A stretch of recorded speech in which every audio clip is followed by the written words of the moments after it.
The second Louis XIV video.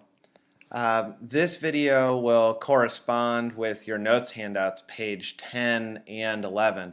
You can go straight from this video towards answering your study guidelines. You can also take notes on pages 10 and 11, but I'm going to refer to some specific sections of writing off of pages 10 and 11. So grab that before you watch the rest of this video.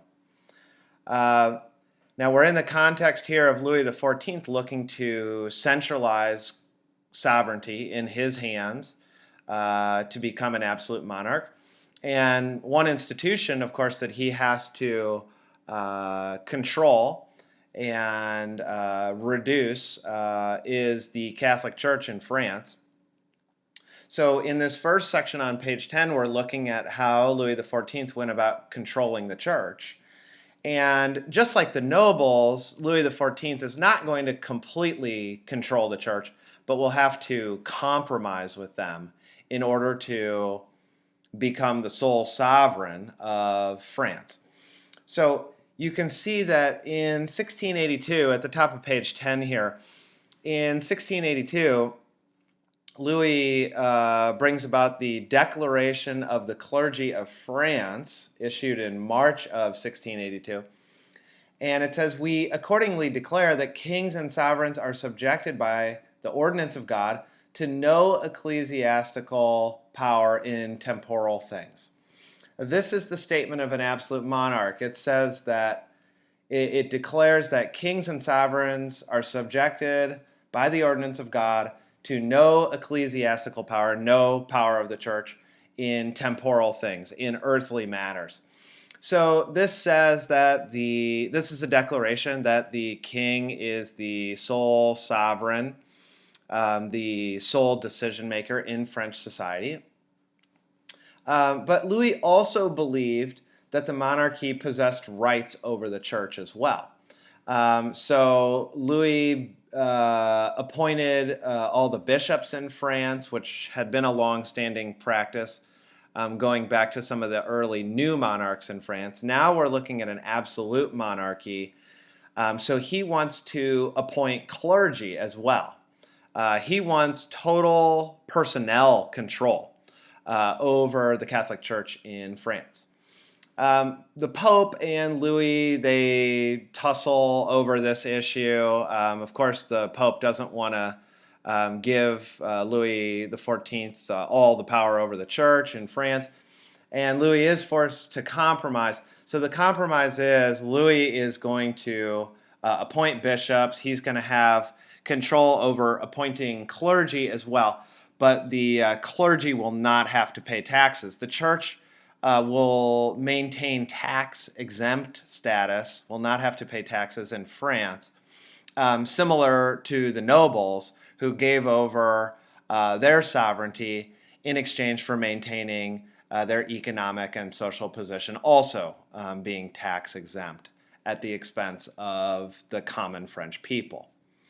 Now, let's take a look at the next issue on page 10, which is the revocation of the Edict of Nantes. The Edict of Nantes, dating back to 1598, was this statement of religious tolerance towards Calvinism. Now again, think about why an absolute monarch would revoke a statement of religious toleration. The official statement out of Louis XIV's monarchy is one king, one law, one faith. Louis expects total uniformity to his program of governance. So he revokes this Edict of Toleration. It's no longer acceptable in France to practice Calvinism. And his expectation is towards religious uniformity.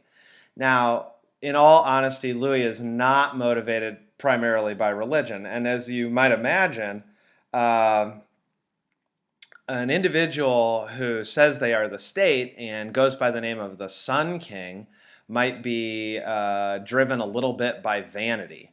So frankly, one reason Louis brought about this revocation of the Edict of Nantes was he saw it as a personal insult that his subjects didn't follow the same religion as their sole sovereign, as their son, the king of Versailles, etc. Um, and Louis was not doing this because he believed he was saving the souls of his subjects. Instead, here we see Louis's vanity coming through to a great degree. And Louis XIV was a megalomaniac. That means he was obsessed with himself. He was obsessed with his own power. And in this regard, we can start to see Louis XIV's pride, excessive pride, take over. And this is going to really harm France, and in the long run will contribute to the downfall of France. And in this regard, Louis XIV suffered from hubris, excessive pride that leads to a weakening or a downfall. This decision to revoke the Edict of Nantes was not based on strengthening the state. It had more to do with Louis XIV's vanity. 200,000 Huguenots, French Calvinists, fled France, and they took a lot of wealth and talent with them to other places, especially Prussia, which we'll study more in a little bit here. So this was not a determination made to promote the strength of France, but instead to feed Louis XIV's vanity. Now, speaking of Louis XIV's vanity, let's flip the page to page 11, and let's take a look at the wars that Louis XIV insisted on engaging in during his reign over France. And here at the top of page 11, you can see that these historically are described as the endless wars of Louis XIV. There's this history of reckless, absolutely reckless, and largely unsuccessful expansionism of Louis XIV. And here on the map on the page, you can see in orange some kind of pocket territories on the borders of France, but no huge territorial gains. Well, this was the result of decade after decade after decade of wars. You can see, starting with the War of Devolution, the Dutch War, the War of the League of Augsburg, the War of Spanish Succession, every decade, France was in a new major war. And to very little effect, other than massive losses of life amongst the French foot soldiers, common people who were fed into Louis XIV's needless and reckless wars, and massive amounts of treasure for France. Ultimately, France comes out of Louis XIV's rule deeply indebted, in large measure because of the habitual wars that Louis XIV fought. Now, these were not religious wars. Again, the goal, going back to Richelieu, the goal was to make France the most powerful, the dominant power in Europe. And Louis XIV, he went for dominance. He was very unsuccessful, but he went for dominance. His goal was to basically take over as much of Europe as possible. These are definitely not religious wars, but instead these were wars for the glory of France and the glory of Louis XIV. And Louis XIV, late in life, he confessed that his vanity got the best of him, that his hubris took over, that he loved glory too much. But during his reign, again, as you can see at the top of page 11, it's war after war after war. And especially in the last two wars on the list there. Yeah, these were hopeless endeavors. Louis's goal here was to extend France's borders and to take over Spanish Habsburg holdings. That's what the War of the League of Augsburg and the War of Spanish Succession were all about. He wanted to weaken the Habsburgs, take over their possessions along the border, extend his holdings into Habsburg lands.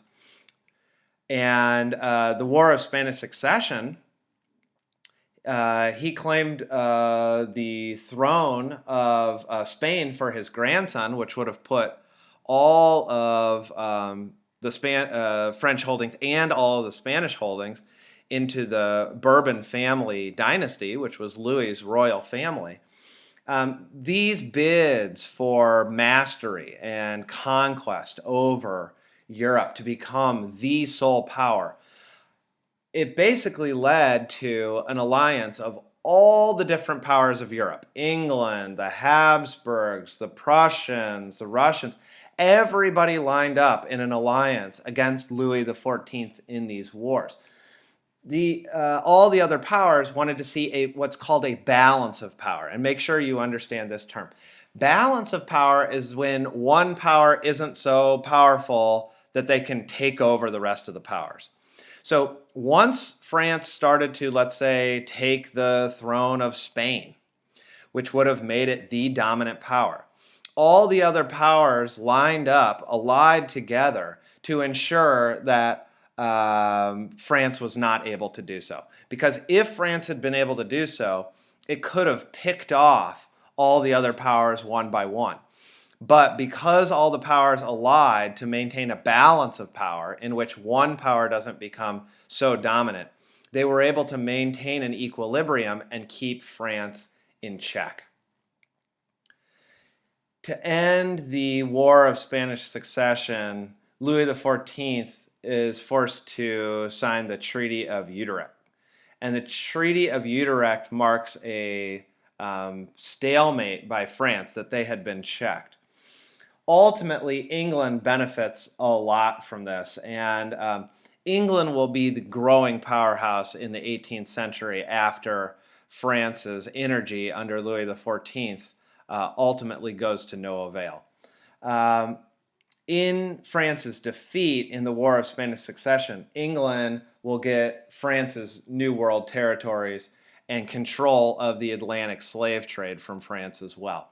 So the War of Spanish Succession, in many regards, marks the beginning of the shift towards British dominance, although we're not quite there yet. It's going to be later into the 18th century when Britain really, and into the early 19th century, when Britain really turns the corner to being the dominant force, especially when Britain originates the Industrial Revolution.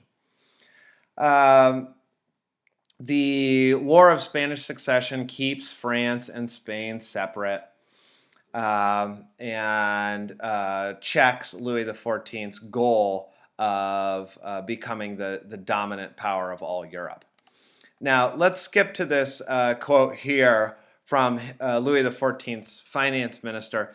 And Louis's wars and the indebtedness and the lives that he expended as a result of these pointless wars really speak to some of the weaknesses of absolute monarchy. Now, some of the strengths of absolute monarchy is there's a clear authority, it's a highly unified system of governance and society. There's no questions about authority. There's no doubts about who's in charge or what's real. You've got your Sun King. He's your sovereign decision maker. He's the clear authority figure, etc. But the weakness, of course, of absolute monarchy is there's no other alternative voices questioning the decisions of the leader, of the king. So here you have the finance minister, Colbert, basically begging Louis XIV. He says, "I beg your majesty to permit me to say to him that in war as in peace, he has never consulted the amount of money available in determining his expenditures." There's no checks on Louis XIV's decision-making within France. There's nobody to critique. There's nobody to balance his power to make sure he's being responsible. Same thing with the wars. And this is the problem with absolute monarchy, and the strength of democratic systems of government is there's debate, there's discussion, there's checks and balances. This does not exist in an absolute monarchy. So the result is, in an absolute monarchy like Louis XIV's, where you have a leader who's a megalomaniac, who's obsessed with going for power even when France is not able to do so. He keeps expending lives. And here you can see an architectural a symbol of Louis XIV's hubris.